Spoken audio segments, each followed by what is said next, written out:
Good morning, Your Honor. Zachary Ward on behalf of Miss Bush. Miss Bush, could you please state your name? Destiny Bush. This is where everything begins, and it begins fast. No dramatic buildup, no emotional speeches, just names, representation, and a defendant stepping into a system that moves with precision.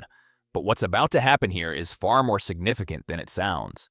The defense is preparing to waive the preliminary examination, and that's not a casual decision. This hearing is one of the first real chances to challenge the prosecution's case, to test whether there's even enough evidence to move forward. Waiving it means the defense is choosing not to fight here. That could be strategy, or it could be pressure. Sometimes attorneys skip this step because they already know what the evidence looks like. Other times it's about saving time and preparing for a bigger fight later in circuit court. But either way, something important is being sacrificed. The opportunity to cross-examine early. Watch how routine the judge sounds. That calm tone hides the reality. This is a critical fork in the road. Once waived, the case jumps to a higher court, where consequences get heavier and options start narrowing. So ask yourself, is this confidence from the defense or a calculated retreat? Because in court, silence and speed often reveal more than arguments ever could. Your Honor, at this time, Miss Bush is prepared to waive her right to a preliminary examination. Is that correct, Ms. Bush? Yes, sir. And you do understand the preliminary examination is a proceeding where the people have to show by probable cause that the offenses alleged, or the offense again, alleged was committed and that you committed it. I do. And you understand you'll not have that hearing? Proceed to circuit court for further resolution. Yes, sir. People also waive their right. Yes, Your Honor. Preliminary examination having been waived, defendant is bound over to circuit court on a single count. Mr. Ward. Your Honor, we would waive formal reading and stand mute. Defendant having waived formal reading, standing mute. Court will enter a not guilty plea. Pretrial will be set for. I'm sorry, who's the up judge? The up judge is Kunke. So August 1st at 1:30 with Judge Simpson. Pretrial will be set August 1st, 2023, 1:30 before Judge Kunke. Bond in this matter will continue. Thank you. Thank you. Thank you, Your Honor.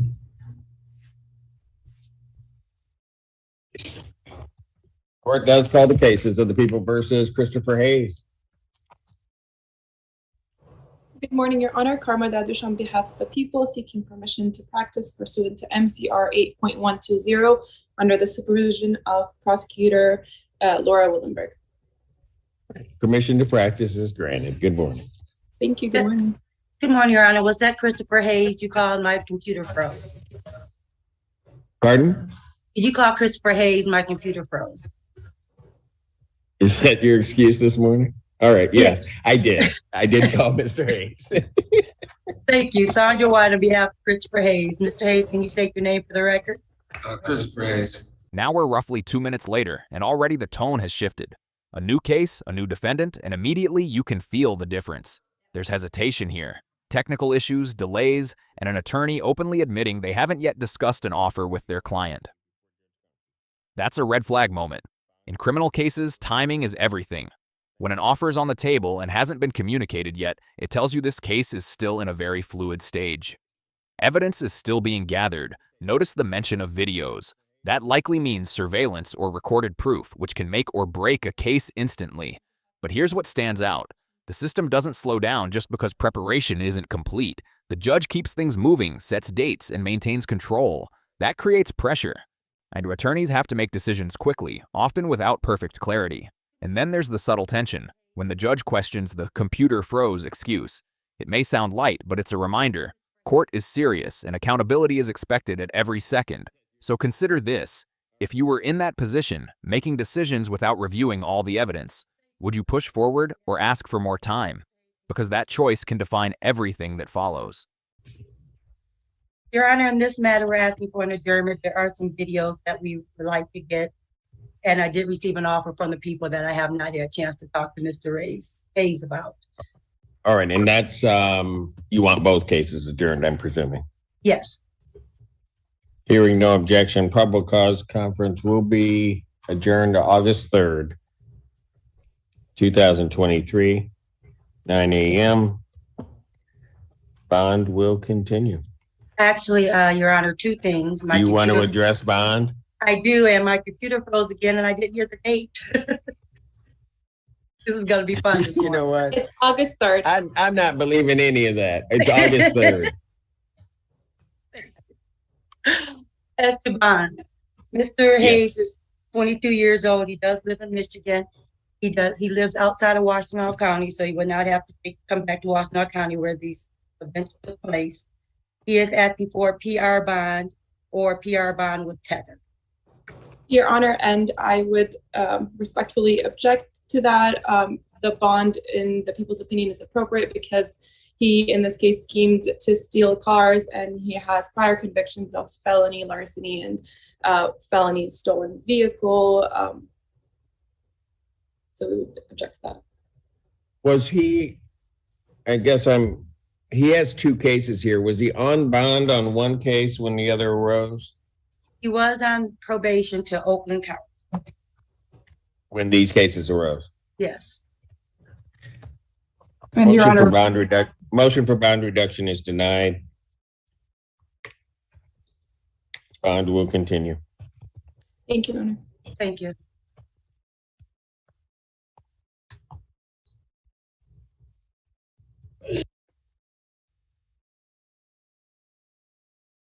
Court calls the case of the people versus, is it Kula Friday? Another 2-minute jump, and now the atmosphere changes again. This time, it gets heavier. The moment competency is mentioned, everything slows down legally, even if it doesn't sound dramatic on the surface. Competency means the court is questioning whether the defendant is mentally capable of understanding the proceedings or assisting in their own defense. And that's huge, because if competency is in doubt, the entire case can pause. No trial, no progress, until that question is resolved. It's one of the few areas where the legal system stops focusing on guilt and shifts toward mental state and fairness. Then you hear the defendant begin to speak, trying to explain, possibly justify actions, and immediately the attorney shuts it down. Ma'am, don't say anything. That's not disrespect. That's protection. Anything said in court, but even emotionally, can be used later. This moment reveals something critical. Not all defendants are navigating this system from the same mental or emotional place. Some are overwhelmed, some are confused, and some may not fully grasp what's happening. So ask yourself, should the system prioritize speed or understanding? Because when competency enters the conversation, justice becomes more complicated than just proving a case. good morning, Your Honor. Laura Willenbring on behalf of the people. And good morning, Your Honor. Assistant Public Defender Emily New on behalf of Kaula Friday, who is in custody. Miss Friday, can you please state your name? Hello, Friday. And Your Honor, may we have a bench conference about this case? This is a case where competency is at issue. Competency is not an issue. I'm more than competent. Okay, you want a bench conference? Okay, that's the way to start my morning. Okay, can you throw Miss New and Miss Willingbring into a bench conference?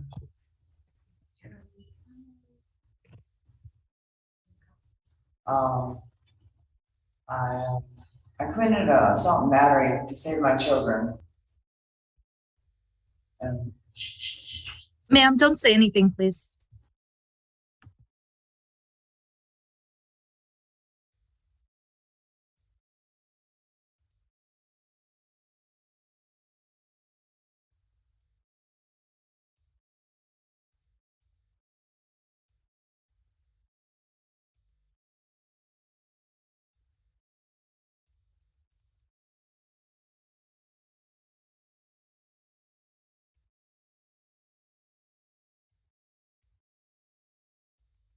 This time bound will continue.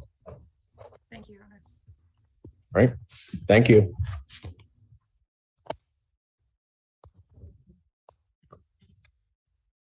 Ohio is present. Is this Owens? Yes, I believe so. All right, court does call the case. People versus Thomas Owens. Good morning, Your Honor. Dylan Shepard on behalf of the people seeking permission to practice pursuant to MCR 8.120 under the supervision of Assistant Prosecuting Attorney Laura Willenbring. Permission to practice is granted. Thank you, Your Honor. Good morning, Your Honor. Sam Bernstein. No need to seek permission to practice, hopefully, with and on behalf of... I don't know, man. No, go ahead. With it on behalf of Mr. Owens, who is present. Mr. Owens, could you please state your name for the court? Thomas Owens. Can you state your name again, Mr. Owens, so that you'll come to my screen? Thomas Owens. Got it. Okay, there you are. Okay, what are we doing? Your Honor, we wish to waive the preliminary exam and agree to be bound over to circuit court. 2 minutes later, and we're seeing a pattern repeat, but with a different energy. Another defendant, another waived preliminary examination. But this time, listen carefully. The judge walks through the rights being given up in detail, making sure the defendant understands exactly what's happening. This is about protection. The court must ensure that any waiver is made knowingly and voluntarily, because once that right is gone, it's gone. There's no going back to challenge probable cause at this stage. And notice how quickly the defendant agrees. Yes, sir. Short answers, no hesitation. That could mean full understanding, or it could mean trust in the attorney, or even pressure to comply. Then comes scheduling, jurisdiction, logistics, even mentioning that the defendant needs to be transported from another state. That adds another layer. When someone is already in custody elsewhere, it complicates timelines and increases the seriousness of the situation. This is where cases start to feel less like individual stories and more like a system in motion, processing people, decisions, and outcomes rapidly. So here's the question. When multiple defendants waive the same critical right back to back, is it strategy across the board, or does it reflect something deeper about how these cases are being handled? All right. Mr. Owens, is that correct? Yes, sir. You understand that a preliminary examination is a proceeding where the people would have to show by probable cause that the offenses alleged were committed and that you committed them. Yes, sir. And you understand you'll not have that hearing and you'll proceed to circuit court for further resolution. Yes, sir. People also waive their right? Yes, Your Honor. Preliminary examination having been waived, defendant is bound over to circuit court on both counts. Mr. Bernstein. Your Honor, we ask the court to please waive any further reading and ask the court to continue a not guilty plea and ask for a circuit court pretrial date. Defendant having waived formal reading, pleading not guilty, court will enter those pleas. Pretrial will be set for Longer date, right? Because he's at Ohio. Yeah, I think it's going to have to be set out a bit because they've got to get him from Ohio. Yeah, August 29th at 1:30 with. August 29th, 2023, 1:30. I have O'Brien. You have Clunky on this? If you have O'Brien in the file, then I will correct my date to August 24th. August 24th. Excuse me, folks. 2023, 1:30 before Judge O'Brien. 2 minutes forward, and now the focus shifts from procedure to coordination, and this is where cracks in the system start to show. You're seeing confusion over dates, overlapping jurisdictions, and even difficulty identifying participants on the call. It might look minor, but in a courtroom setting, this kind of misalignment can create serious complications. Think about it. Multiple counties involved, defendants in different facilities, attorneys appearing remotely. The legal system is trying to function like a machine, but it's dealing with human limitations and logistical friction at every step. Even something as simple as confirming a date becomes a point of delay. And then there's the moment where the judge asks someone to identify themselves from another county. That's not just formality. It's about maintaining control of the courtroom environment, even in a remote setting. Authority has to be reestablished constantly when proceedings aren't happening face-to-face. This segment shows something most people don't consider. Justice isn't just about law, it's about coordination. And when coordination falters, even briefly, it can slow everything down. So ask yourself, if the system struggles with basic clarity like dates and identities, how much pressure does that put on more complex decisions later in the case? Thank you, Your Honor. Thank you. Bond will continue. Thank you, Your Honor. Thank you, sir. Can I ask the gentleman at Wayne County to identify himself? He is unmuted. The gentleman who is at Wayne County, to identify yourself. Joshua Tantanella. Court does call the case of the people versus Joshua Tantanella. Mr. Natra, on behalf of the people.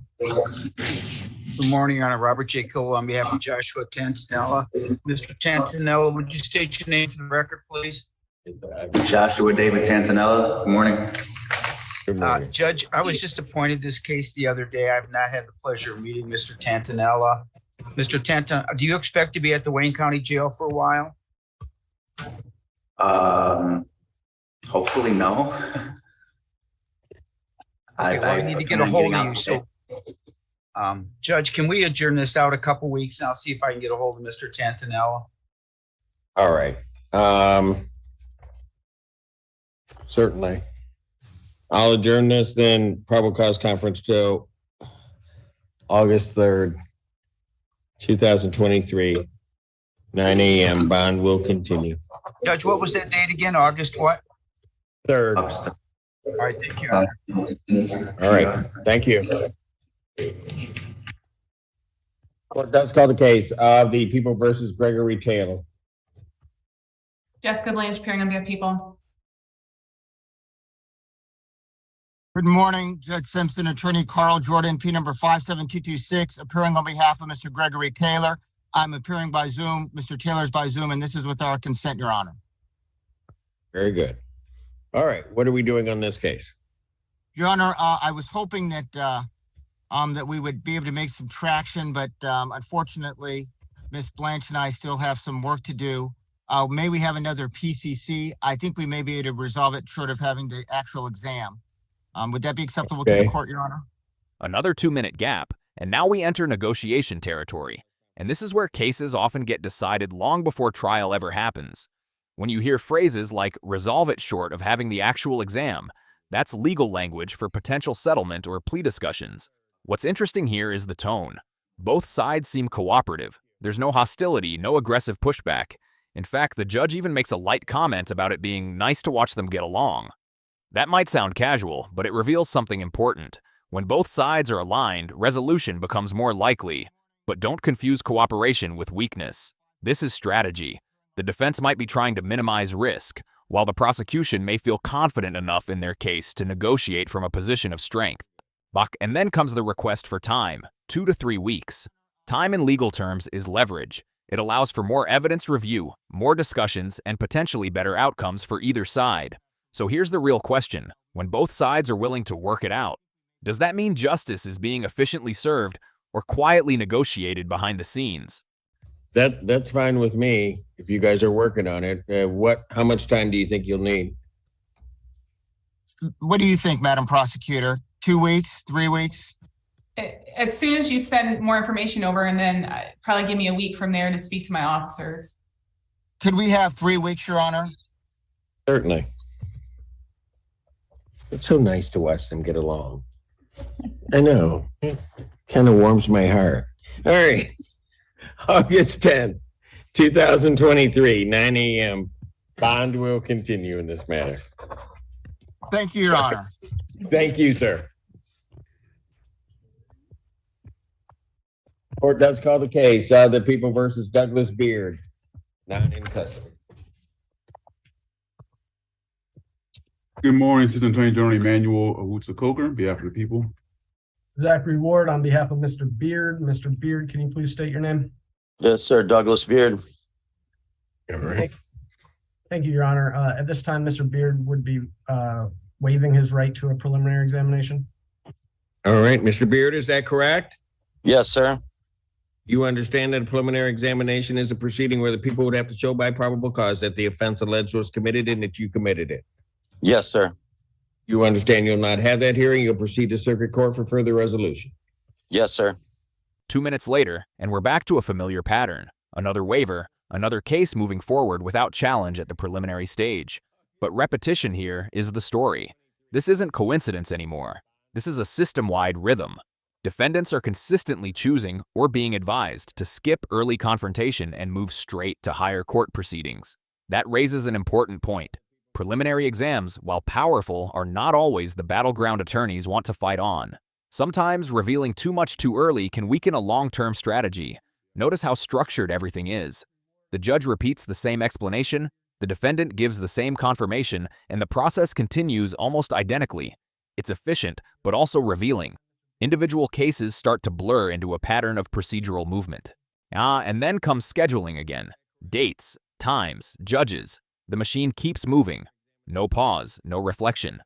So consider this. When every case starts to follow the same script, does that increase fairness through consistency? Or does it risk overlooking the unique details that could change an outcome? People also waive their right. Yes, Your Honor. Preliminary examination having been waived, defendant is bound over circuit court on the single count. Mr. Ward. Thank you, Your Honor. We'd waive formal reading and stand mute. Defendant having waived formal reading, standing mute, court will enter a not guilty plea. Pretrial will be set for. Up to is Funky. August 29th at 1:30 with Judge Simpson. August 29, 2023, 1:30 before Judge Conky. Thank you, Your Honor. Thank you. Bond will continue. Thank you. Court. Well, is that an AD case here? Yes. He has Let a me bunch do of- that. He has a bunch today. Let me just, oh, he does. Yeah, he's got the next Got a like boatload. 4. Okay, well, let's do this one. Court does call the case, People versus Rendanta Gordon. Good morning, Assistant Attorney General Emmanuel Owutu Coker, on behalf of the people.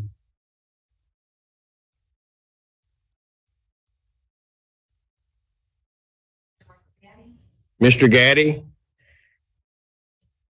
Your Honor, I was just telling Mr. Gordon to unmute himself when I realized I was muted. Mike Gaddy, Assistant Public You Defender. know, people in your office should learn to do that more. I hear from yesterday, but go ahead.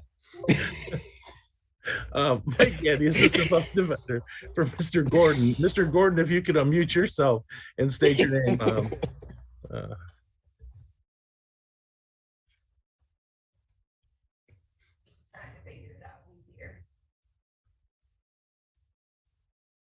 I know somebody he can go to figure out how to unmute. What? I'm sorry. I just know. I'm just saying. Oh, I'm here now. All right. We got you. State your name, sir. Ray Dante Gordon. Thank you. All right. What are we doing on this? Your Honor, I've had some communication from the with the Attorney General and with Mr. Gordon. It appears that after a bond would be applied, there's about $1,100 and change owing in this matter. I think we may be able to get it resolved if we could adjourn it 2 or 3 weeks, if that's okay with Mr. Coker. Another 2-minute jump, and now money enters the equation. And whenever finances come into play, the dynamics shift instantly. This case isn't just about charges anymore. It's about resolving an outstanding amount that could potentially settle the issue. The attorney is signaling something important. This might not need a full legal battle. If the financial obligation is addressed, the case could move toward resolution quickly. And notice how both sides seem open to that possibility. There's no resistance, just agreement to adjourn and revisit after some time. This highlights a key reality. Some cases are less about proving guilt and more about compliance. If certain conditions are met, the system may lean toward resolution rather than escalation. But here's where it gets interesting. The judge casually acknowledges the pattern of continuances.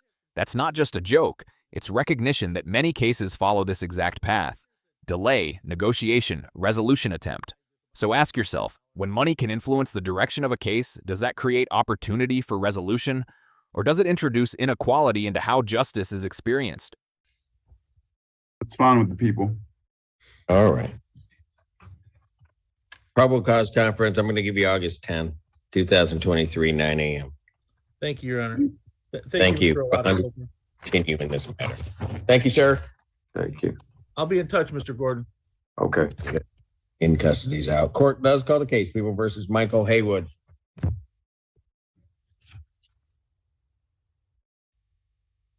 Nimish Ganatra for the people. Good morning, Your Honor. Joy Gaines, Senior Assistant Public Defender representing Mr. Haywood. Mr. Haywood, would you please state your name for the record? Michael Haywood. Your Honor, Mr. Haywood was scheduled to enter a plea in the federal court on July 11th, I believe it was. On that day, and I've spoken to communicated by email with his federal defense attorney. On that day, they received some additional discovery from the U.S. attorney. The offer that was made is being held open until August 11th, I believe, so that they can do some additional investigation based on that discovery. I know that they are communicating with the investigator and also planning to meet with Mr. Haywood on Friday. So we are asking for an adjournment.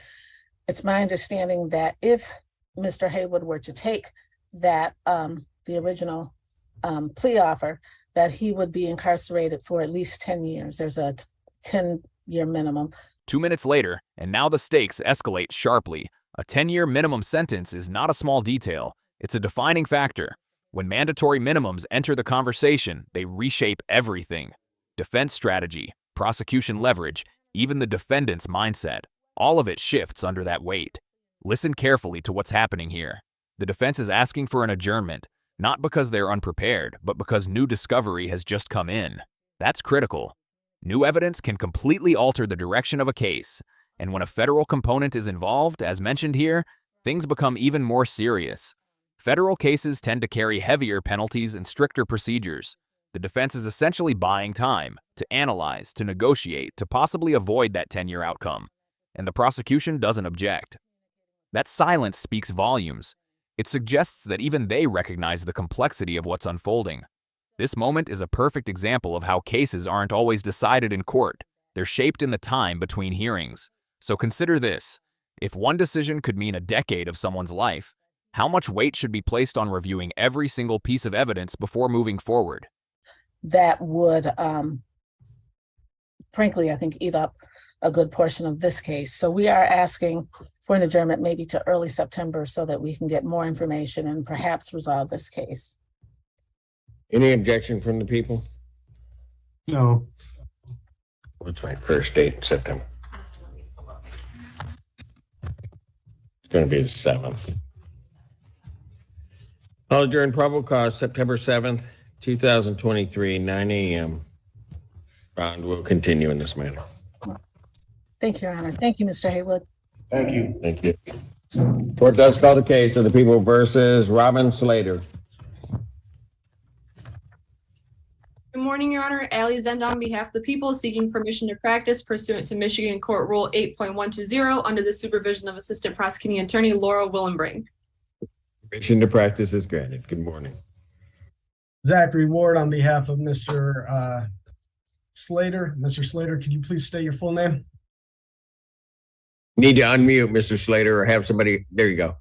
Ramon Slater. Thank you. Welcome. What are we doing? Your Honor, at this time, we'd request a preliminary examination, and I'd like to address bond. Preliminary examination, he's in.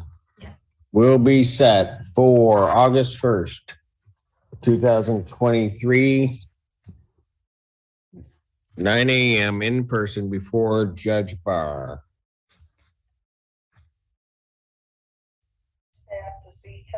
As to bond. Your Honor, Mr. Slater is presently being held on a $25,000 cash or surety bond. It's the only thing holding him. Mr. Slater has substantial ties to the community. He will be living with his mother in Belleville. She has COPD. He assists with helping her get treatment. He's employed as a painter and has been doing that for years. He's lived here in the area all his life. He also has a couple medical appointments coming up that will also time the community. We're requesting the court consider either a personal bond, home confinement, or a reduction of the $25,000 bond. Response. Your Honor, at this time, we would object to that. We would ask he remain in custody. Due to the nature of this case, the victim is extremely fearful of him. And when officers arrived, she was very reluctant to even state any of the details of what happened, but eventually agreed to talk with officers. When they were talking to her, they noticed she had large bruises on her arms, a cigarette burn with the ash still under her eye, and other bruises and marks throughout her body.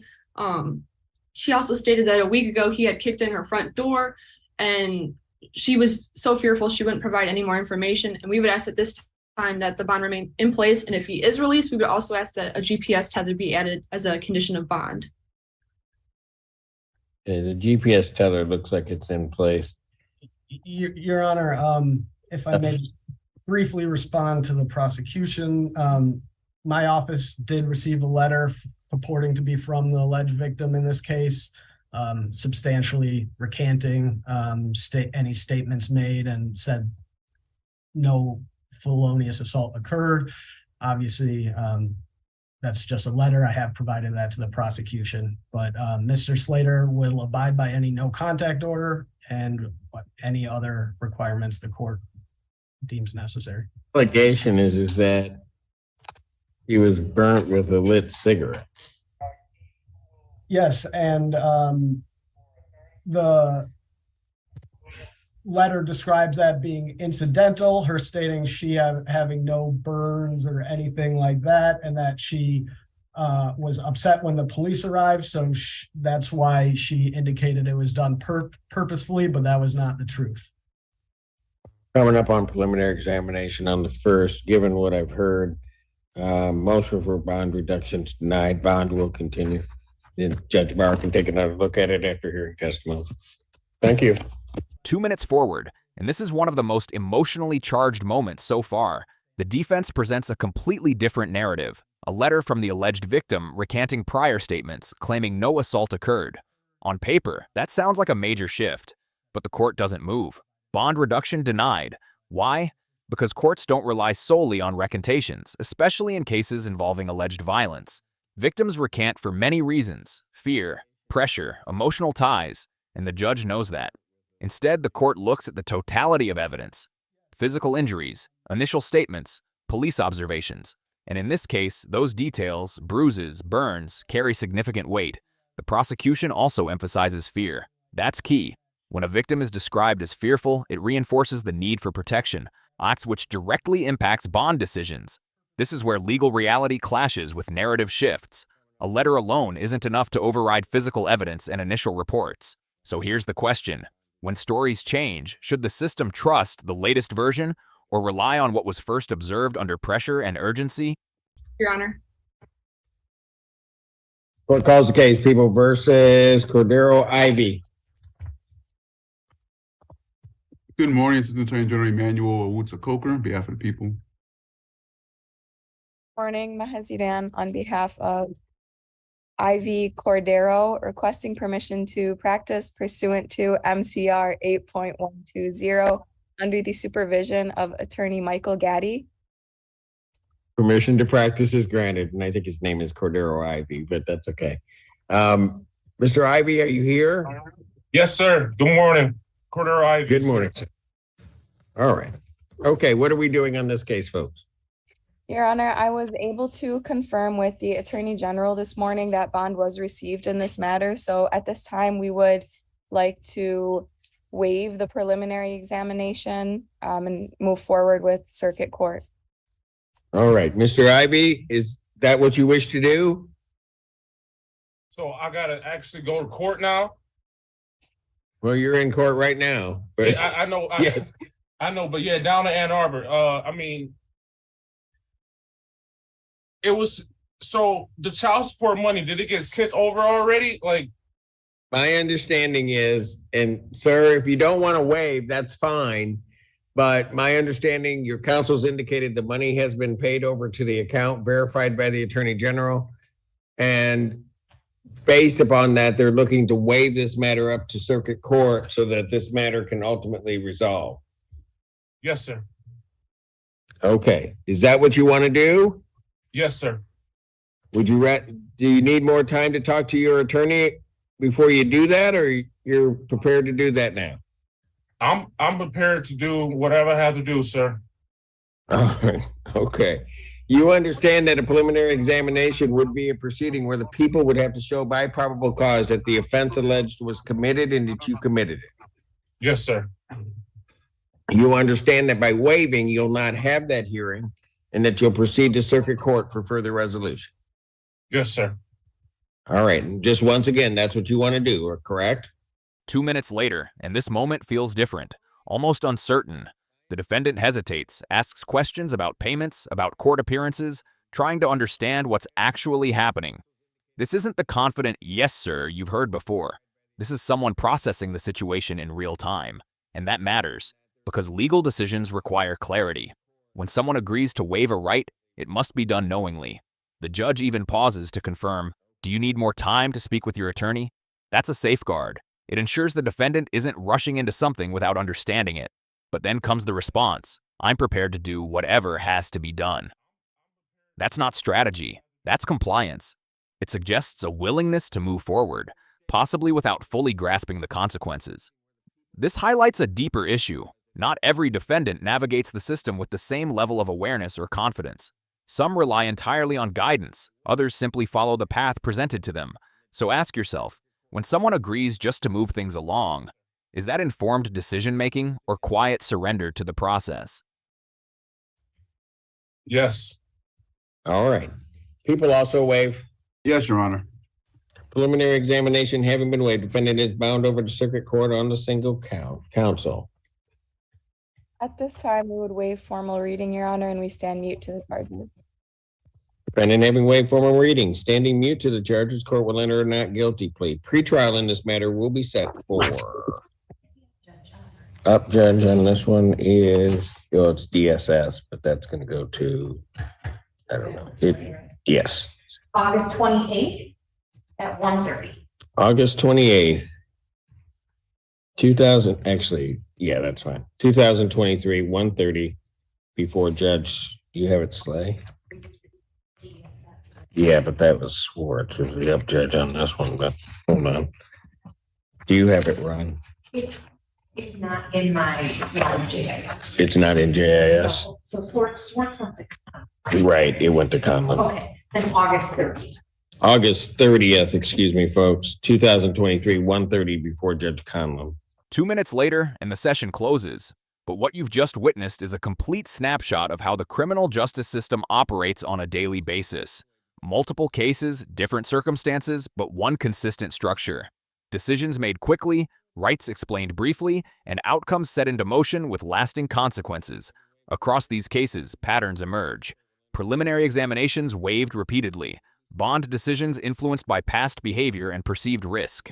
Negotiations happening quietly between hearings. And most importantly, the constant balance between efficiency and fairness. Judge Simpson maintains control throughout. Calm, structured, occasionally sharp when needed. That consistency is what keeps the process moving. But behind that structure are individuals facing life-changing outcomes.